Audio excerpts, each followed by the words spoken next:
MS24 Marathi news, निर्भीड बातम्यांचा मराठी आवाज। सांगली जिल्ह्यातील जबरी चोरी, घरफोडी आणि दुचाकी चोरीच्या मालिकेतील 8 गंभीर गुन्ह्यांचा पर्दाफाश करण्यात स्थानिक गुन्हे अन्वेषण शाखेला मोठे यश मिळाले आहे। पोलिसांनी एका सराईत आरोपीला अटक करून तब्बल 8,50,000 रुपयांचा मुद्देमाल हस्तगत केला असून त्याच्या इतर साथीदारांचा शोध सुरू आहे। दिनांक 13 जून 2026 रोजी पहाटे सुमारे 2 वाजण्याच्या सुमारास चिंचणी वांगी पोलीस ठाणे हद्दीतील देवराष्ट्रे, तालुका कडेगाव येथे फिर्यादी श्री बाबूराव बलभीम सुतार यांच्या राहत्या घरात 2 अज्ञात इसमांनी प्रवेश केला। घरातील महिलांना कोयत्याचा धाक दाखवत फिर्यादींची पत्नी, आई आणि 2 मुलांना धमकावून त्यांच्या गळ्यातील मंगळसूत्र, बोरमाळ आणि कर्णफुले जबरदस्तीने हिसकावून नेली। या घटनेनंतर चिंचणी वांगी पोलीस ठाण्यात जबरी चोरीचा गुन्हा दाखल करण्यात आला। या गुन्ह्याचे गांभीर्य लक्षात घेऊन सांगली जिल्हा पोलीस अधीक्षक तुषार दोशी यांनी स्थानिक गुन्हे अन्वेषण शाखेला आरोपींचा शोध घेऊन गुन्हा उघडकीस आणण्याचे आदेश दिले। त्यानुसार पोलीस निरीक्षक संजीव झाडे यांच्या मार्गदर्शनाखाली सहाय्यक पोलीस निरीक्षक राजेंद्र यादव यांच्या पथकाने गुप्त माहितीच्या आधारे तपास सुरू केला।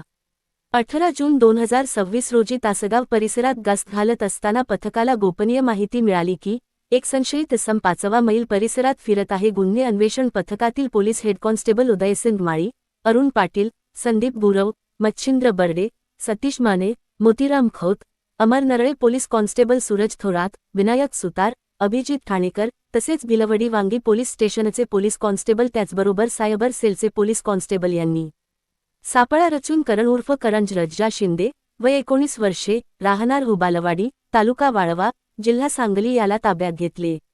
आरोपीची कसून चौकशी केली असता तसेच त्याच्याकडील सोन्याचे दागिने जप्त केल्यानंतर त्याने देवराष्ट्रे आणि कुंडल परिसरातील कोयत्याचा धाक दाखवून केलेल्या जबरी चोरीची कबुली दिली। त्यानंतर त्याला अटक करून पुढील तपास करण्यात आला। तपासादरम्यान आरोपीने आपल्या साथीदारांसह एकूण 8 गुन्हे केल्याचे निष्पन्न झाले। या गुन्ह्यांच्या मध्ये कुंडल पोलीस ठाणे हद्दीत फिर्यादी श्री झाकीर जमीर मुलाणी, राहणार किल्लारकरवाडी, तालुका पलूस यांच्या घरात प्रवेश करून कोयत्याचा धाक दाखवत सोन्यात चांदीचे दागिने लुटले। पलूस पोलीस ठाणे हद्दीत सुरैया निजाम मुलाणी, राहणार नागराळे, तालुका पलूस यांच्या घरात घुसून चाकूचा धाक दाखवत सोन्यात चांदीचे दागिने आणि रोख रक्कम चोरून नेली। पलूस पोलीस ठाणे हद्दीत अजय रामचंद्र पाटील, राहणार बोर्ली, तालुका पलूस यांच्या घरात घरफोडी करून सोन्यात, चांदीचे दागिने आणि रोख रक्कम लंपास केली। आष्टा पोलीस ठाणे हद्दीत उमेश माणिक नायकवडी, राहणार वाळवा यांच्या घराचा ग्रिलचा दरवाजा उघडून घरफोडी करून सोन्याचे दागिने चोरले। कुरळप पोलीस ठाणे हद्दीत श्रीमती उषाताई बापू बावचकर, राहणार वशी, तालुका वाळवा यांच्या घरात घरफोडी करून सोन्याचे दागिने चोरले। आष्टा पोलीस ठाणे हद्दीत सरदार बादशाह जमादार, राहणार बहादूरवाडी, तालुका वाळवा यांच्या घरफोडी प्रकरणाचाही आरोपीने कबुली जबाब दिला। चिंचणी वांगी पोलीस ठाणे हद्दीत बाबूराव बलभीम सुतार, राहणार देवराष्ट्रे, तालुका कडेगाव यांच्या घरातील कोयत्याचा धाक दाखवून केलेल्या जबरी चोरीचीही कबुली दिली। तसेच सातारा शहर पोलीस ठाणे हद्दीतील श्री संदीप देशमुख यांची चोरीस गेलेली दुचाकी स्प्लेंड मोटारसायकल आरोपीकडून हस्तगत करण्यात आली। आरोपी करण शिंदे याच्याकडून गुन्ह्यांमध्ये वापरलेली स्प्लेंड मोटारसायकल तसेच 55 ग्रॅम वजनाचे सोन्याचे दागिने, त्यामध्ये मंगळसूत्र, गंठण, बोरमाळ, कर्णफुले आणि अंगठी असा एकूण 8,50,000 रुपयांचा मुद्देमाल जप्त करण्यात आला आहे।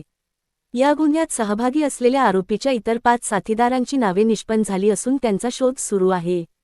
आरोपी व त्याचे साथीदार हे सराईत गुन्हेगार असून त्यांच्यावर सांगलीसह बाजूच्या जिल्ह्यांमध्ये खुनाचा प्रयत्न, दरोडा, जबरी चोरी, घरफोडी आणि दुचाकी चोरीचे अनेक गुन्हे दाखल असल्याची माहिती पोलिसांनी दिली आहे। या संपूर्ण कारवाईचे नेतृत्व पोलीस निरीक्षक संजीव झाडे यांच्या मार्गदर्शनाखाली 6 पोलीस निरीक्षक राजेंद्र यादव आणि स्थानिक गुन्हे अन्वेषण शाखेच्या पथकाने केले असून पुढील तपास सुरू आहे।